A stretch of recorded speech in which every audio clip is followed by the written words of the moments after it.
kami cari damai ya Tuhan Yesus. Kami mau temukan hanya di dalam Engkau. Terima kasih ya Bapa.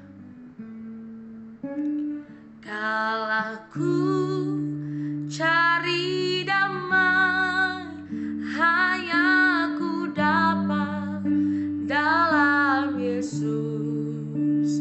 Kalau ku cari ketenangan, hanya ku temui di dalam Yesus. Tak satu pun dapat menghiburku, tak seorang pun dapat menolongku. Hanya Yesus jawaban hidupku. Bersama Dia, bersama Dia hatiku damai, walau dalam lembah kegelapan. Bersama Dia hatiku tenang, walau hidup penuh tantangan. Tak satu pun dapat menghiburku, tak seorang pun dapat menolongku. Hanya Yesus jawaban hidupku. Kalau ku cari damai Tuhan, kalau ku cari damai, hanya ku dapat dalam Yesus. Kalau ku cari keterangan, hanya ku temui di dalam Yesus.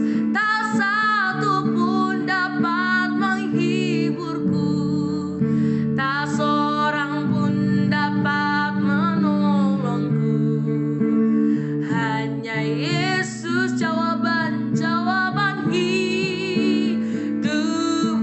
Bersama Dia, bersama Dia hatiku damai, walau dalam lembah kegelapan. Bersama Dia hatiku tenang, walau hidup penuh tantangan. Tak satu pun dapat menghiburku, tak seorang pun dapat menolongku. Hanya Yesus jawaban hidupku. Hanya Yesus, hanya Yesus jawaban hidupku. Hanya Yesus, hanya Yesus jawaban hidupku.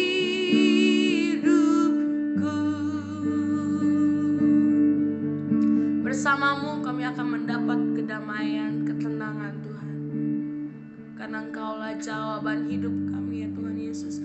Engkau sumber sukacita dan pengharapan kami ya Bapa. Bapa, saat ini kami mau buka hati kami mau buka pendengaran kami mau buka pikiran kami ya Tuhan, untuk firman-Mu, untuk renungan-Mu ya Tuhan Yesus. Ajar kami memahami ya Bapa. Hanya di dalam nama Tuhan Yesus kami berdoa dan mengucap syukur, haleluya. Amin. Shalom, saudara kekasih di dalam nama Tuhan. Berjumpa kembali dengan saya dalam Intim dengan Allah. Kamis 29 Februari 2024. Tema kita hari ini, percaya kepada Allah yang menjawab doa. Bacaan diambil pada kitab Daniel 2 ayat 23. Saya baca untuk Bapak Ibu saudara-saudara sekalian.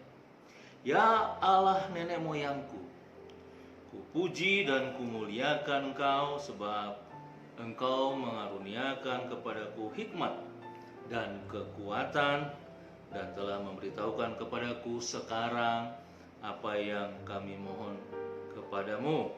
Engkau telah memberitahukan kepada kami hal yang dipersoalkan raja.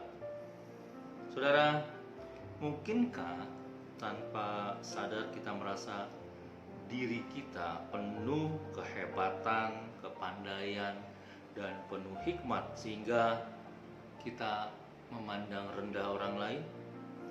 Atau mungkinkah tanpa sadar kita terperangkap pada pengagungan pikiran kita sendiri? Jika kita telah tahu Allah adalah sumber segala hikmat, apakah kita bersedia datang dengan kerendahan hati, berlutut di hadapannya, memohon kepadanya untuk menerangi kita agar mampu memeriksa hati kita sendiri? Seperti yang dilakukan Daniel.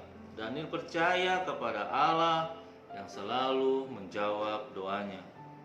Saudara, kisah hari ini tentang Raja Nebukadnezar yang sangat terganggu oleh mimpinya sendiri.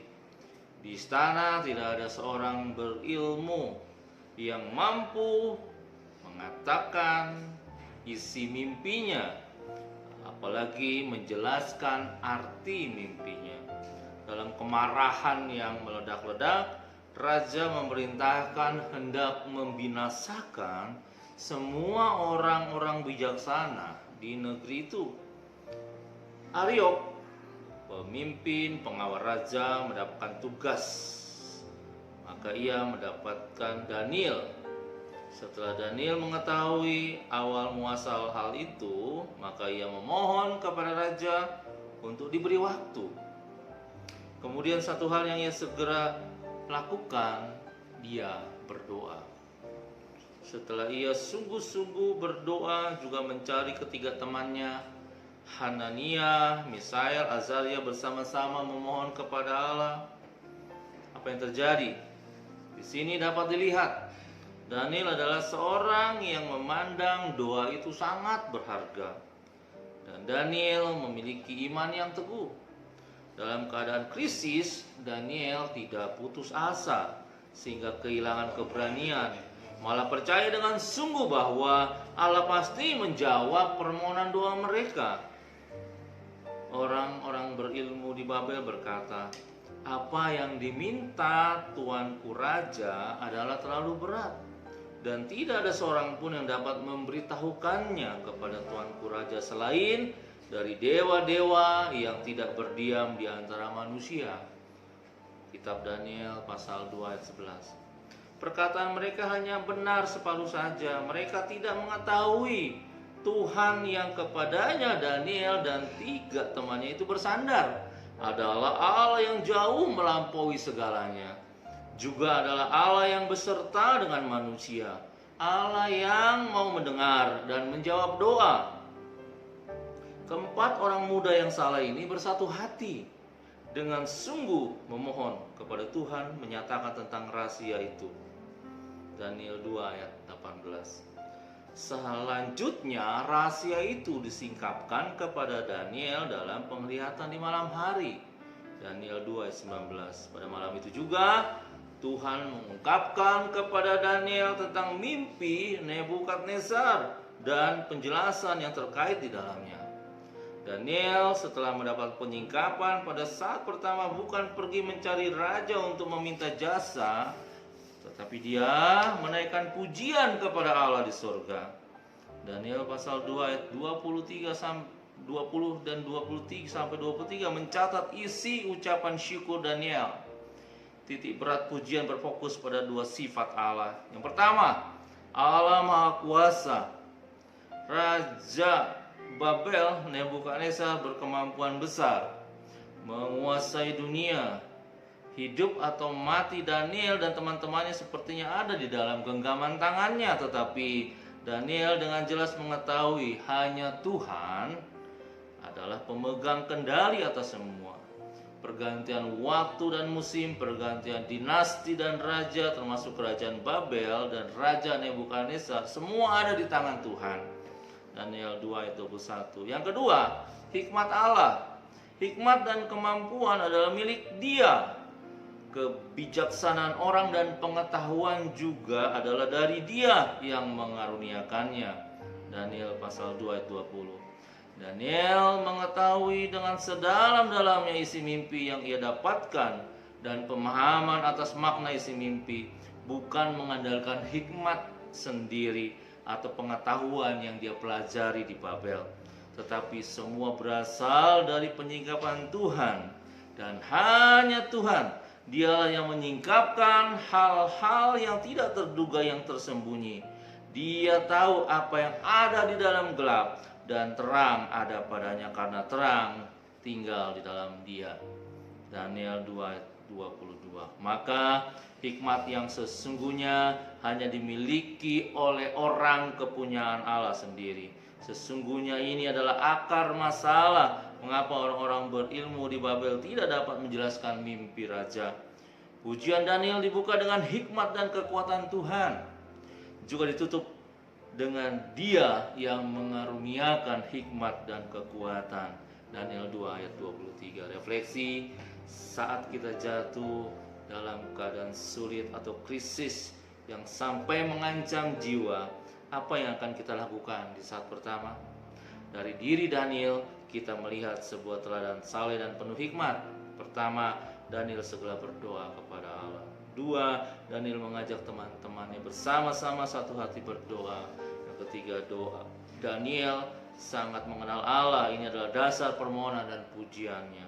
Dalam kondisi seperti itu, ya sepertinya tidak ada harapan. Justru firman Tuhan mengajar kita harus beriman kepada Allah yang memiliki kekuatan dan kemampuan, maha besar, penuh hikmat, terlebih lagi dengan senang hati mendengarkan permohonan anak-anaknya. Sebab itu, mari kita dengan penuh keberanian menghampiri tahta kasih karunia, supaya kita menerima rahmat dan menemukan kasih karunia untuk mendapatkan pertolongan kita pada waktunya.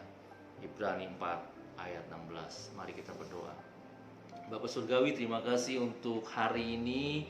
Tuhan memberkati kami dengan firman Tuhan yang mengajar kami tetap berharap, percaya kepada Allah, bahwa Allah yang mau mendengar dan menjawab doa-doa anak-anaknya. Terima kasih Bapa.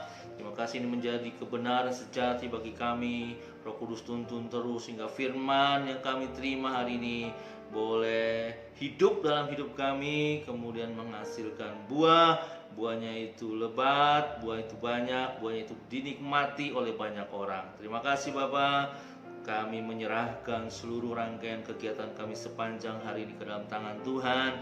Bersama Allah kami mampu melakukan perkara-perkara yang besar. Bersama Allah kami akan lihat hal-hal ajaib Tuhan kerjakan sepanjang hari ini. Terima kasih Bapa. Terima kasih, kami sudah berdoa dan mengucap syukur. Di dalam nama Tuhan Yesus Kristus kami sudah berdoa. Amin.